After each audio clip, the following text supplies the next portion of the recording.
సృష్టి fertility centre బాగోతం బట్టబయలవడంతో వైద్య ఆరోగ్య శాఖ అధికారులు పరుగులు పెడుతున్నారు. విశాఖలో ఉన్న పలు ఫర్టిలిటీ సెంటర్లపై దాడులు చేయడంతో పాటు నిర్వాహకులతో భేటీ అయ్యారు. 2 ఏళ్లుగా లైసెన్స్ ముగిసినా గుట్టుచప్పుడు కాకుండా ఐవీఎఫ్ సరగసి కార్యకలాపాలు సృష్టి ఫర్టిలిటీ సెంటర్ నిర్వహిస్తోంది. సృష్టి బాగోతం బయటపడడంతో ఈ ఘటనపై ఉన్నతాధికారులు సీరియస్ అయ్యారు. విశాఖలో మొత్తం 53 ఐవీఎఫ్ సెంటర్లు, అందులో 9 సరగసి కేంద్రాలు ఉండగా ఆగమేఘాల మీద ఐవీఎఫ్ కేంద్రాల్లో వైద్య ఆరోగ్య శాఖ అధికారుల బృందం ఈ సెంటర్లపై తనిఖీలు చేపడుతోంది.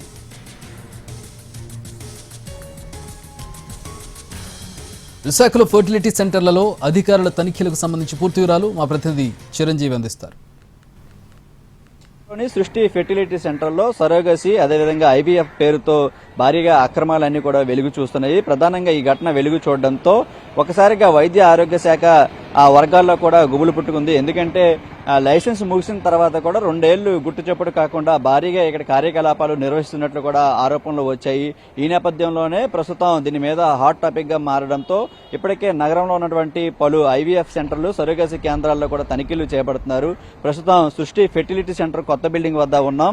2018లో ఈ సృష్టి ఫెర్టిలిటీ సెంటర్ సంబంధించి లైసెన్స్ తీసుకుని తర్వాత 2023తోనే ఈ లైసెన్స్ అంతా క్లోజ్ అయిపోయింది. ప్రస్తుతం మనకి కనిపిస్తున్నటువంటి ఈ బిల్డింగ్ లో గత 2 ఏళ్ల నుంచి కూడా ఐవీఎఫ్ సరోగసి కార్యకలాపాలు అనేవి చేస్తూ ఉన్నట్లు కూడా మనకు తెలుస్తుంది. ముఖ్యంగా ఈ 2 బిల్డింగ్లు ఏదైతే 5వ ఫ్లోర్ లో అదేవిధంగా 6వ ఫ్లోర్ లో కనిపిస్తున్నటువంటి ఆ 2 ఫ్లోర్ లో కూడా ఈ క్లినిక్లు ఏర్పాటు చేసి సుమారు 70,000 నుంచి 80,000 వరకు అద్దెలు చెల్లించుకుంటూ పిల్లలు లేని దంపతులకి టార్గెట్ గా చేసుకుని వారి దగ్గర నుంచి భారీగా క్యాష్ వసూలు చేస్తూ ఈ విధంగా మీకు పిల్లలు కలిగిస్తామని చెప్పేసి వారికి ఒక నమ్మకాన్ని, ఆశను కలిగించి తర్వాత ఆ ఇష్టానుసారంగా డబ్బులన్నీ కూడా కలెక్ట్ చేసిన తర్వాత వేరే వాళ్ళకి పుట్టినటువంటి బిడ్డలను వాళ్ళకి ఇవ్వడం అన్ని కూడా చేస్తున్నారు. మనం ప్రస్తుతం మహారాణిపేట ఏరియాలో ఉన్నటువంటి ఈ ప్రాంతంలో గతంలో కూడా 2020 ప్రాంతంలో కూడా ఇక్కడే మనకి ఈ సమీపంలోనే 100 మీటర్ల దూరంలో ఇక్కడే సృష్టి ఫెర్టిలిటీ సెంటర్ సంబంధించినటువంటి క్లినిక్ ఉండేది. అక్కడ అప్పుడు కూడా భాగవతం బట్టబయలు అవడంతో వెంటనే అక్కడి నుంచి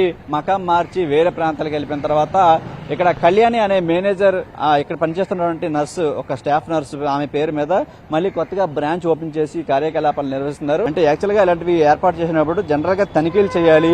ఆ లోపల ఫెర్టిలిటీ సెంటర్లు, సరోగసి కేంద్రాలు ఏర్పాటు చేసిన తర్వాత లోపల ఎటువంటి చర్యలు జరుగుతున్నాయి, ఎటువంటి కార్యకలాపాలు జరుగుతున్నాయి అనేది కూడా అన్ని తనిఖీలు చేయాల్సింది పోగా ఇంత 2 సంవత్సరాల నుంచి ఇంత బహిరంగ ప్లేస్ లోనే 2 ఫ్లోర్లలో క్లినిక్లు పెట్టి ఈ విధంగా కార్యకలాపాలు సాగిస్తున్నా సరే వైద్య ఆరోగ్య శాఖ ఎందుకు పట్టించుకోలేదని చెప్పేసి ఒక విమర్శ అయితే ఎదుర్కొంటున్నారు. ప్రస్తుతం దీని మీద సంబంధించినటువంటి ఉన్నత అధికారులు కూడా సీరియస్ అయినటువంటి పరిస్థితి కనిపిస్తుంది. మరి దీని మీద ఈ ఘటన అంతా కూడా వెలుగు చూడడంతో మిగతా విశాఖలో ఉన్నటువంటి సుమారు 53 ఐవీఎఫ్ కేంద్రాలు ఉన్నాయి. అందులో 9 సరోగసి కేంద్రాలు కూడా ఉన్నాయి. వీటన్నిటి మీద కూడా తనిఖీలు అయితే మాత్రం శరవేగంగా చేస్తున్నటువంటి పరిస్థితి కనిపిస్తుంది.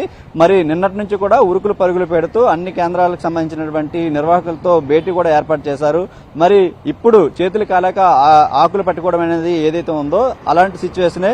ఇంత జరుగుతున్నా సరే ముందుగానే మనం తనిఖీలు చేపట్టుంటే ఖచ్చితంగా ఇటువంటివి బయటపడే అవకాశం ఉంటుంది. మరి ఎంత జరిగిన తర్వాత ఎటువంటి స్పందన లేకపోవడంతో వీళ్ళు యథేచ్ఛగా గుట్టుచప్పుడు కాకుండా ఇటువంటి చర్యలకైతే పాల్పడుతున్నారు. మరి దీని మీద ప్రస్తుతానికి సంబంధించిన ఆరోగ్య శాఖ అధికారులు ఏ విధంగా స్పందిస్తారనేది చూడాల్సి ఉంది.